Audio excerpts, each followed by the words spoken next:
Om Swastiastu. Selamat siang Bapak Agung Meliase dan teman-teman sekalian. Salam sejahtera untuk kita semua.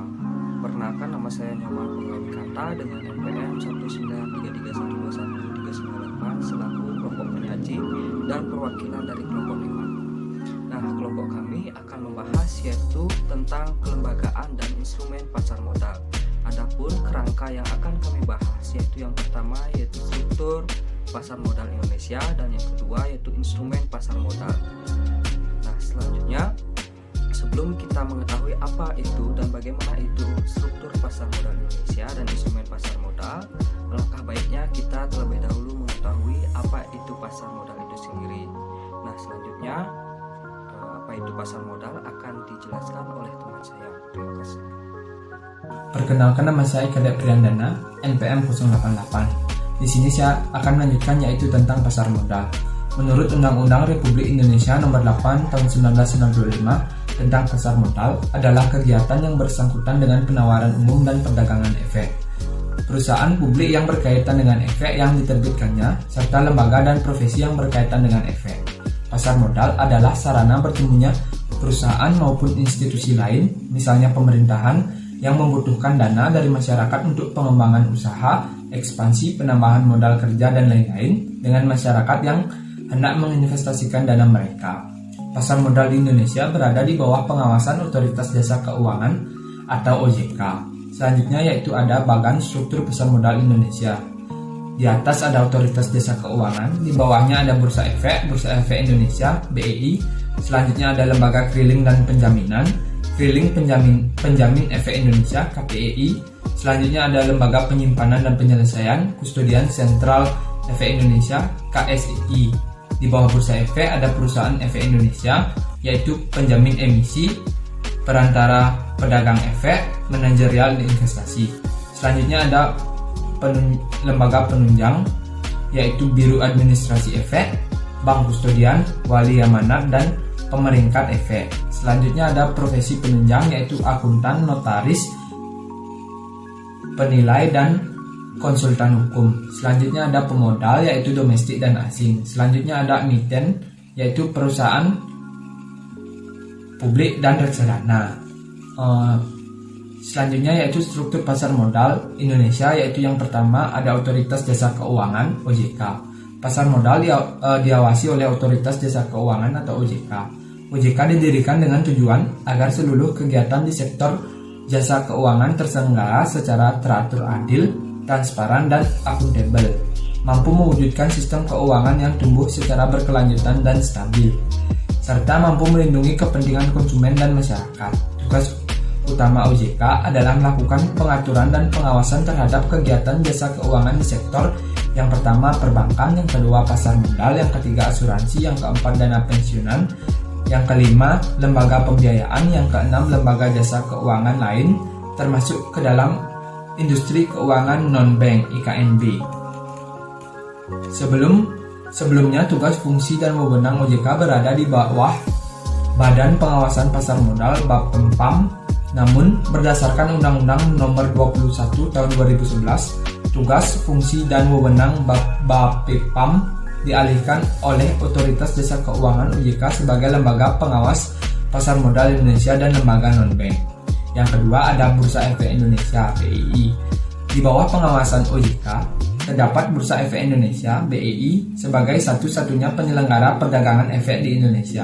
BEI didirikan dengan tujuan agar perdagangan efek di pasar modal Indonesia berjalan dengan teratur, wajar, dan efisien. BEI wajib menetapkan peraturan mengenai pencatatan, perdagangan, dan keanggotaan, serta bersama dengan OJK mengembangkan pasar modal secara umum dan bersama dengan Dewan Syariah Nasional Majelis Ulama Indonesia (DSN MUI) mengembangkan pasar modal syariah. Pemegang saham BEI adalah perusahaan efek yang telah memperoleh izin usaha sebagai perantara pedagang efek dan disebut sebagai anggota bursa. BEI memiliki berbagai fungsi, yaitu diantaranya yang pertama fasilitator yang menyediakan sarana perdagangan efek yang teratur, wajar, dan efisien. Yang kedua, menyediakan sarana pendukung dan pengawasan kegiatan anggota bursa. Yang ketiga, sebagai pendorong transparansi usaha dengan menyebarluaskan informasi perusahaan tercatat. Yang keempat yaitu menciptakan instrumen dan jasa baru di pasar modal. Sekian presentasi dari saya, akan dilanjutkan teman saya. Terima kasih. Perkenalkan, nama saya Mary Adi Wijayani, NPM 1933121140. Lembaga selanjutnya itu ada Lembaga Clearing dan Penjaminan. Bersama dengan BI sebagai regulator pasar modal, terdapat Lembaga Clearing dan Penjaminan atau LKP, yaitu PT Clearing Penjaminan Efek Indonesia atau KPEI. Pendirian LKP ini bertujuan untuk menyediakan jasa clearing dan penjaminan penyelesaian transaksi efek yang teratur, wajar, dan efisien. Lembaga berikutnya itu adalah Lembaga Penyimpanan dan Penyelesaian atau Lembaga Penyimpanan dan Penyelesaian atau LPP, yaitu PT Kustodian Sentral Efek Indonesia atau KSPI. Lembaga Penyimpanan dan Penyelesaian atau LPP di pasar modal Indonesia bertugas untuk menyediakan layanan jasa kustodian sentral dan penyelesaian transaksi efek yang teratur, wajar, dan efisien sesuai dengan amanat Undang-Undang Nomor 8 Tahun 1995 mengenai tentang pasar modal.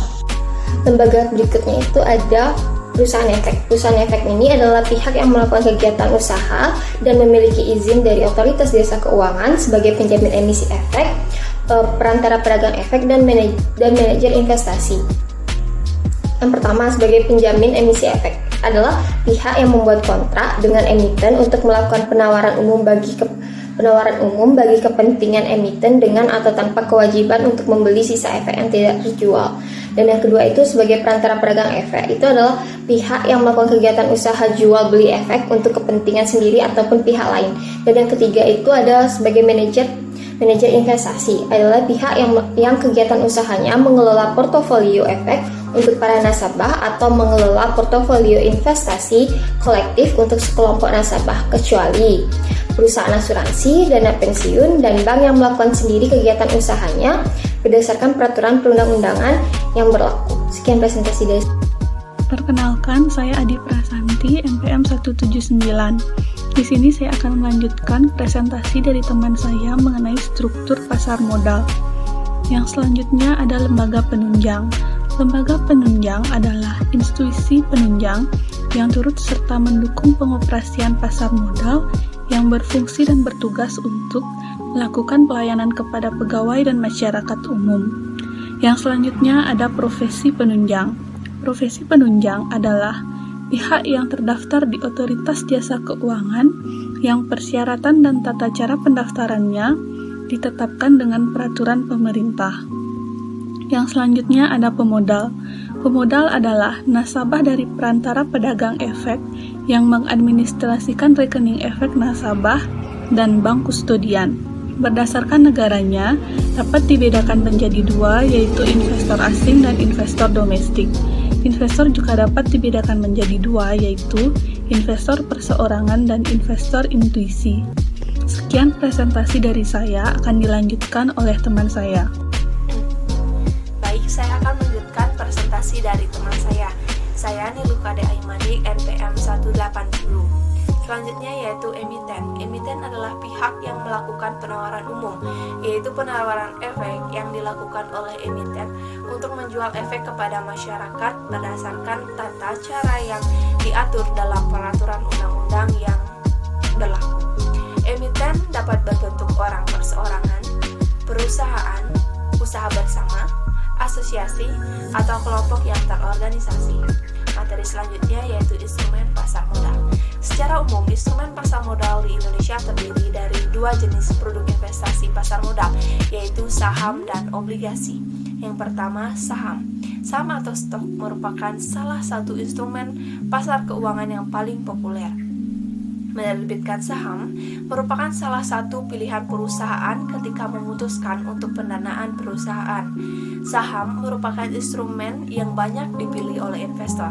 Terdapat dua keuntungan yang diperoleh oleh investor dengan membeli atau memiliki saham, yaitu yang pertama dividen. Dividen yaitu pembagian keuntungan perusahaan kepada pemegang saham. Jika seorang pemodal ingin mendapatkan dividen, maka pemodal tersebut harus memegang saham tersebut dalam kurun waktu yang relatif lama, sehingga kepemilikan saham tersebut berada dalam periode di mana diakui sebagai pemegang saham yang berhak mendapatkan dividen. Dividen dapat berupa dividen tunai, artinya pemegang saham diberikan dividen berupa uang tunai, dan dapat berupa dividen saham, yang berarti kepada pemegang saham diberikan sejumlah saham. Yang kedua ada capital gain, yaitu keuntungan yang didapat saat menjual saham lebih tinggi daripada harga beli.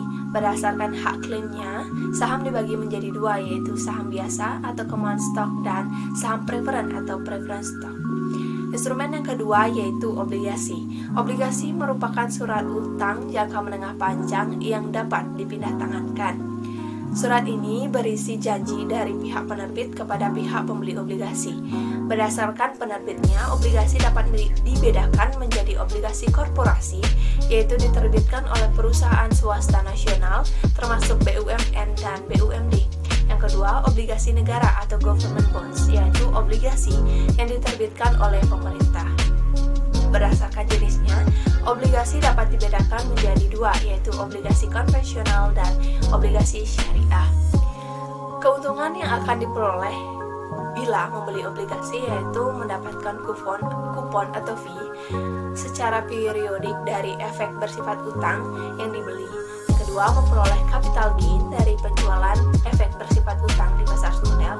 Selanjutnya, memiliki risiko yang relatif lebih rendah dibandingkan instrumen lain seperti saham, di mana pergerakan harga saham lebih berfluktuatif dibandingkan harga efek bersifat utang. Yang terakhir, banyak pilihan seri efek bersifat utang yang dapat dipilih oleh investor di pasar sekunder. Sekian presentasi dari saya, akan dilanjutkan oleh teman saya. Terima kasih. Perkenalkan, nama saya Trifunia Lucia Fonoleo, NPM 1933121417. Di sini saya akan melanjutkan presentasi dari teman saya. Selanjutnya itu ada reksadana. Menurut Undang-Undang Pasar Modal Nomor 8 Tahun 1995, Pasal 1 Ayat 27, reksadana adalah wadah yang dipergunakan untuk menghimpun dana dari masyarakat pemodal untuk selanjutnya diinvestasikan dalam portofolio efek oleh. Selanjutnya itu ada instrumen efek lain. Dalam pasar modal dikenal dengan instrumen lain yang merupakan pengembangan dari efek utama, yaitu saham dan obligasi. Yang pertama, Exchange Trade Fund atau ETF. ETF adalah reksadana berbentuk kontrak investasi kolektif yang unit penyertaannya diperdagangkan di bursa efek. Meskipun ETF pada dasarnya adalah reksadana, produk ini diperdagangkan seperti saham-saham yang ada di bursa efek.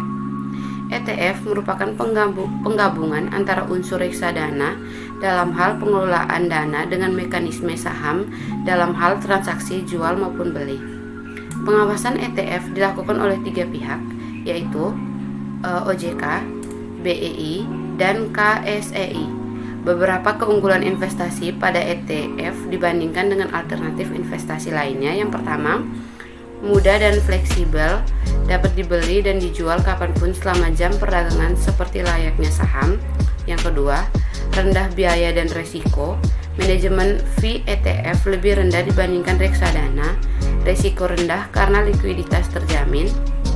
Yang ketiga, cakupan luas, memiliki satu ETF sama dengan memiliki puluhan saham-saham unggulan. ETF yang ditawarkan juga variatif. Yang keempat, transparan. Informasi mengenai ETF dan saham-saham dapat diakses kapanpun dan dimanapun. Selanjutnya, instrumen efek lain yang kedua itu efek beragun aset atau EBA. Efek beragun aset atau EBA adalah surat berharga yang diterbitkan oleh penerbit berdasarkan aset keuangan yang dialihkan oleh kreditur asal. Efek beragun aset merupakan efek yang diterbitkan oleh kontrak investasi kolektif efek beragun aset yang portofolionya terdiri dari aset keuangan berupa tagihan yang timbul dari surat berharga komersial, tagihan kartu kredit, tagihan yang timbul di kemudian hari, pemberian kredit termasuk KPR, efek bersifat utang yang dijamin oleh pemerintah, sarana peningkatan kredit atau arus kas, aset keuangan setara dan aset keuangan lain yang berkaitan dengan aset keuangan tersebut. Manfaat yang diperoleh dengan berinvestasi di EBA adalah menjadi alternatif investasi pada surat berharga yang menawarkan rating terbaik, tenor jangka panjang dan aman, meminimalkan resiko dengan cara antara lain pemilihan KPR yang hanya berkualitas dan diverifikasi wilayah originasi KPR. Selanjutnya, yang terakhir itu instrumen efek derivatif. Derivatif merupakan kontrak atau perjanjian yang lain atau peluang keuntungannya terkait dengan kinerja aset lain. Aset lain ini disebut sebagai underlying asset. Efek derivatif merupakan efek turunan dari efek utama, baik yang bersifat penyertaan maupun utang. Efek turunan yang dapat berarti turunan langsung dari efek utama maupun turunan selanjutnya. Dalam pengertian yang lebih khusus, derivatif merupakan kontrak finansial antara dua atau lebih pihak-pihak guna memenuhi janji untuk membeli atau menjual aset yang dijadikan sebagai objek yang diperdagangkan pada waktu dan harga yang merupakan kesepakatan bersama antara pihak penjual dan pihak pembeli. Terima kasih. Baik, demikianlah yang dapat kami jelaskan dari presentasi kelompok kami, yaitu kelompok 5 selaku kelompok penyaji. Mohon maaf jika ada kesalahan kata. Saya Nyoman Punggawi Kanta menutup